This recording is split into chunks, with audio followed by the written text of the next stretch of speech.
Hello everyone, welcome back to my channel that is Science Unlocked. And as we have done the topic of soil erosion in the previous session, today we will going to continue with its second part that is talking about its conservation and its prevention. Means how we can prevent the phenomena of soil erosion and can conserve the soil. But what is the ultimate solution to this particular problem? That particular solution is the plants. Why? Because they are going to act as the soil binders.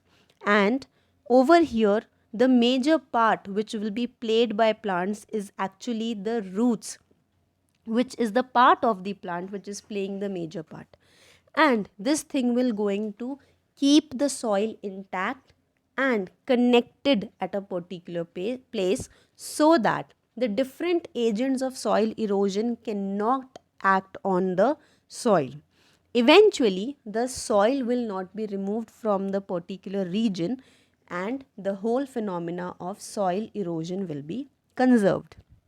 Apart from this particular phenomena of using plants as the binder of soil, we have multiple other things also that we can keep in mind. But before that, I would like to bring to your notice that what exactly is the thing which is, or what exactly is the process taking place in case of the roots of the plants. Now, as over here in the first picture, you can see that it is a single plant which is looking like as if it is a sapling, but still the roots are holding a huge amount of soil into it. Similarly, if you are going to look into this particular structure over here, which is the pot, over here also, the roots are actually keeping the soil intact, as well as in the third picture over here, that is the transverse section of a particular field, is showing that even if the roots are going to be thinner, then also they will going to keep the soil intact. So, no doubt that plants are the ultimate solution for the problem of soil erosion. But problems comes to the region where the plantation cannot take place. Over there, how can we do the prevention of soil erosion and how can we conserve the soil? That is what we will going to take up next. So these conservation of soil phenomena will going to include different 5 processes, out of which the first we have is afforestation, then we have growing of plants, then we have avoiding the overgrazing phenomena, then we have construction of embankments, and last but not the least is the step farming phenomena. Now, let's get into it in detail. The first thing, that is afforestation. Now, afforestation is basically just opposite of the deforestation. Now, as per deforestation, it is the removal of plants at a higher scale or at a larger scale. But in case of afforestation, it will be growing of plants and trees at a higher scale or at a larger scale. Eventually, we will be able to actually compensate for the loss of nature by providing it the same amount of plant and trees that we are taking from the nature with the phenomena of deforestation, so that the balance can be maintained over here. Now, the next category that we have is growing of plants. Now, this growing of plants simply means that we are counting even the single plant that we are growing. In case of afforestation, it is majorly the larger area which will going to like affect the growth of plants, or you can say the growing of plants and trees will going to take place at a very larger scale, at a very huge amount, or you can say at a larger scale amount, and the overall quantity will be very very high. But in case of growing plants, even my kitchen gardens will going to create an impact to it. But obviously that is something which will going to be restricted to my kitchen only.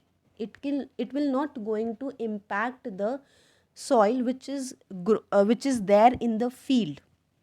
But if we will going to transfer the different kinds of plants and different kinds of trees to the proper field, then in that case this phenomena of growing plant will going to impact. and will going to lead in the whole phenomena of prevention of soil from the process of soil erosion.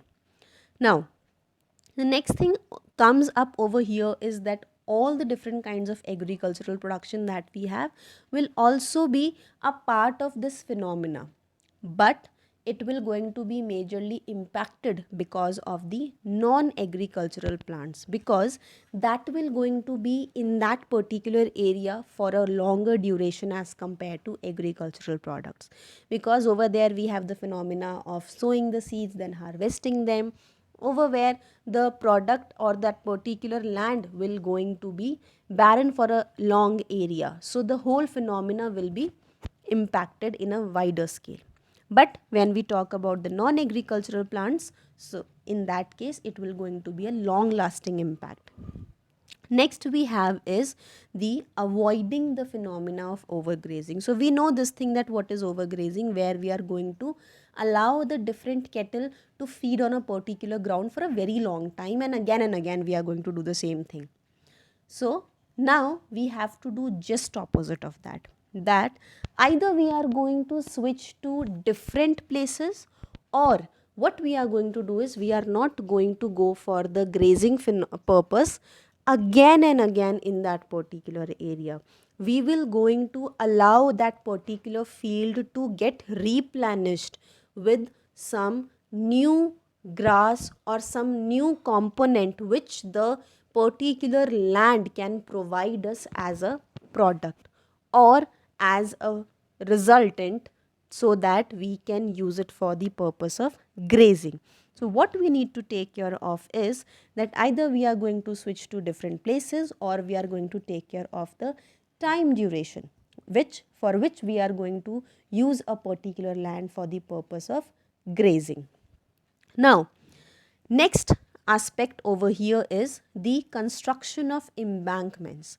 Now, it is with reference to those water bodies and flowing bodies where the embankments will going to have direct contact of soil. So, in those areas, we need to construct solid structures and solid boundaries so that the flowing of water doesn't affect the overall cutting or overall removal of the layer of the soil. Eventually, we will be able to keep the soil intact in a particular area, and the nearby area will going to keep on growing with reference to its usage, because we know this thing, that any particular civilization is always going to be established nearby a water body. But because of the phenomena of soil erosion, this civilization and establishment of civilization process is affected at a larger scale. But due to these embankments construction of like solid and stable structures, this whole phenomena will be controlled, and eventually the particular region can be utilized for various human purposes. Last but not the least is the concept of step farming, which is specifically related with the slopy and hilly area, because what happens is whenever rain will going to come up in this particular area, and this will going to ultimately get like the water coming in the rain will going to be moving, will going to be flowing at a very high speed. As a result of this high speed, the soil which is present over here will be moved from the top region to the bottom region. So what happens over here is, because of the creation of these steps in the particular hilly or slope region, we will be able to stop the, or you can say reduce the impact of that speed. We will be able to reduce the speed of the flowing water, and eventually we will be able to control the movement of soil to that particular area. So these steps will going to help in the whole process of preventing and conserving the soil in a particular area. Now this particular phenomena of step farming is again just a way out. Apart from that, we can devise our own ways so that we can conserve the soil. But with this, we are done with our topic, which is there in our content. So we will going to move to the next part of the chapter in the next session. Till then, take care everyone and keep learning.